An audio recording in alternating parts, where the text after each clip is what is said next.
शिवसेनेचे ज्येष्ठ नेते रामदासभाई कदम साहेबांना त्यांनी आपलं मनोगत व्यक्त करावं. जोरदार टाळ्या झाल्या पाहिजेत. शिवसेनेचे ज्येष्ठ नेते श्री रामदासभाई कदम.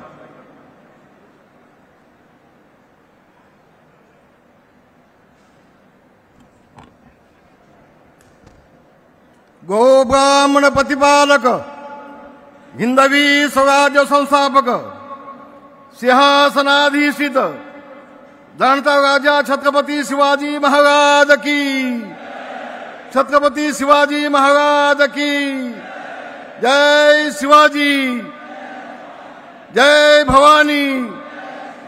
शिवसेना प्रमुख मान्य बाळासाहेब ठाकरे यांचा, शिवसेना प्रमुख मान्य बाळासाहेब ठाकरे यांचा आवाज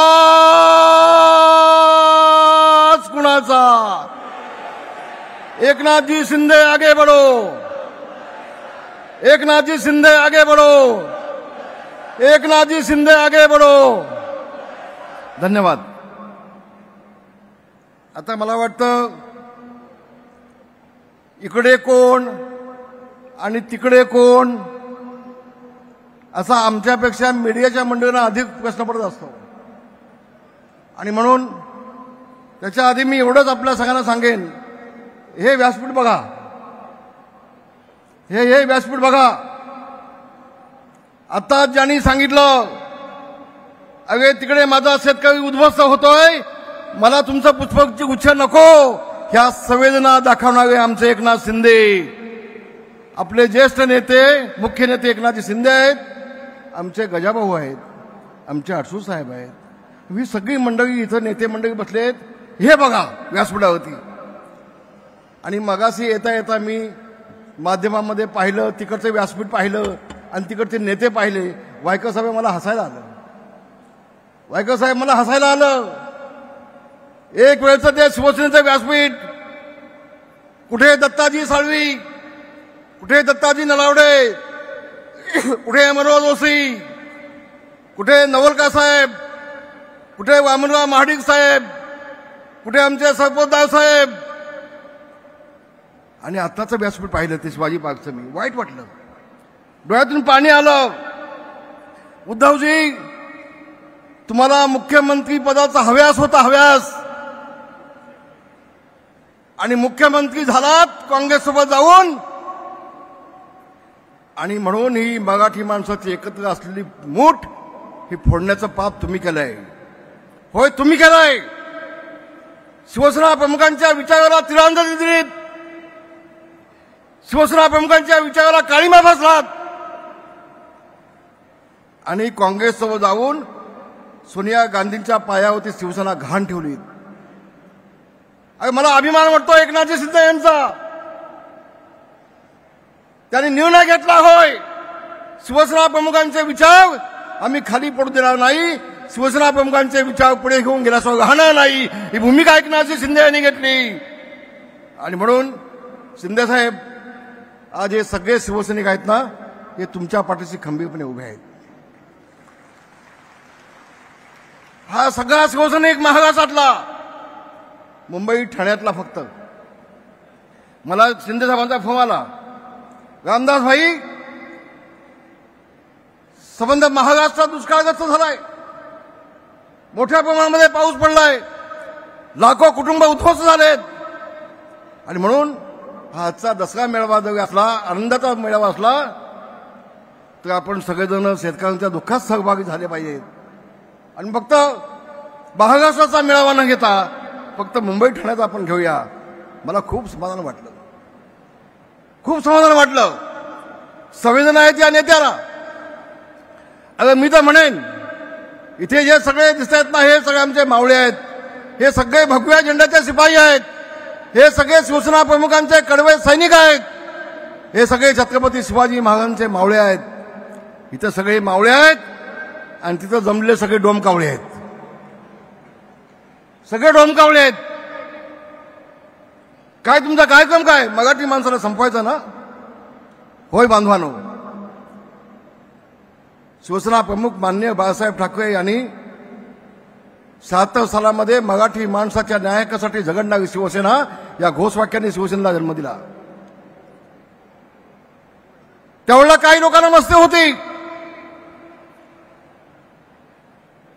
मुंबई तुमची, भांडी घासा आमची, अशा घोषणा त्यावेळेला होत होत्या. मराठी माणसाला सन्मान नव्हता. आज मराठी माणूस ताटपणाने जगतोय तो फक्त शिवसेना प्रमुख मान्य बाळासाहेब ठाकरे यांच्यामुळे जगतोय. असं म्हटलं तर मी चुकीचं म्हटलं असं मला वाटणार नाही. बांधवांनो, काय केलं उद्धव साहेबांनी? तुम्ही 30 वर्ष तुमच्या हातामध्ये महानगरपालिका आहे. 30 वर्ष आम्ही घेणार. त्या बिचाऱ्या राज ठाकरेंच्या पाठीमागे भिकेचा कगोटा घेऊन चाललाय. अरे मला भीक दे, ये माझ्यासोबत.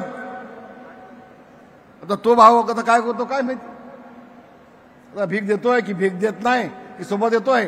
पण एवढं सांगेन, 2 भाव नाही, आणखी इकडे तिकडे कुठे असलेले 10 भाव सोबत असले तर मुंबईतला मराठी माणूस उद्धव ठाकरेला राजकारणातून कायमचा गाडल्याशिवाय घालणार नाही. हा विश्वास माझ्या मनामध्ये आहे. बांधवानो, मी खूप अस्वस्थ आहे. 30 वर्षामध्ये माझा मुंबईतला मराठी माणूस, मग तो लालबागचा असू देत, तो दादरचा असू देत, तो गिरगावचा मराठी माणूस असू देत, ही सगळी माणसं आता आहेत कुठं? सगळी नालासोबाईच्या पलीकडे गेली, कल्याण डोंबिवलीच्या पलीकडे गेली. उद्धव ठाकरे पाप कुणाचे आहेत? कुणाच्या हातात नगरपालिका होती? अरे गिरगावमध्ये जिथं मराठी माणूस होता, जिथं आमच्या गिरणी होत्या, तिथे 50-50, 60-60 माळ्याच्या बिल्डिंग झाल्या आणि त्या बिल्डिंगमध्ये एकही मराठी माणूस शिल्लक नाही. पाप कुणाचं? कुणाची महानगरपालिका होती? कुणाच्या हातामध्ये होती? तुम्ही 30 वर्ष फक्त टक्क्याचं राजकारण केलं. शिंदे साहेब, 2 वेळेला मला शिवसेना प्रमुखांनी विधान परिषद दिली मुंबईसाठी, पण मला मुंबई महानगरपालिका जाण्याचा अधिकार नव्हता. जाण्याचा अधिकार नव्हता. महापौर बसला तरी मला तिथे जाण्याचा अधिकार नव्हता. ही अवस्था आमची होती. आणि म्हणून मी आपला एवढं सांगेन, मी अधिक बोलणार नाही. बोलणाऱ्या निवडणुकीला मी वाट पाहतोय. मुंबई महानगरपालिकेची निवडणूक कधी येते वाट पाहतोय. पण उद्धव ठाकरेंना शिवसेना प्रमुखांचं नाव घेण्याचा अधिकार आहे का? आता बाप म्हणून नाव घेऊ शकता. राजकीय दृष्ट्या म्हणतोय, सॉरी, आता पुन्हा तेवढंच मीडियामध्ये येईल. शिंदे साहेब, मला एक विनंती आहे तुम्हाला. शिवसेना प्रमुखांचं निधन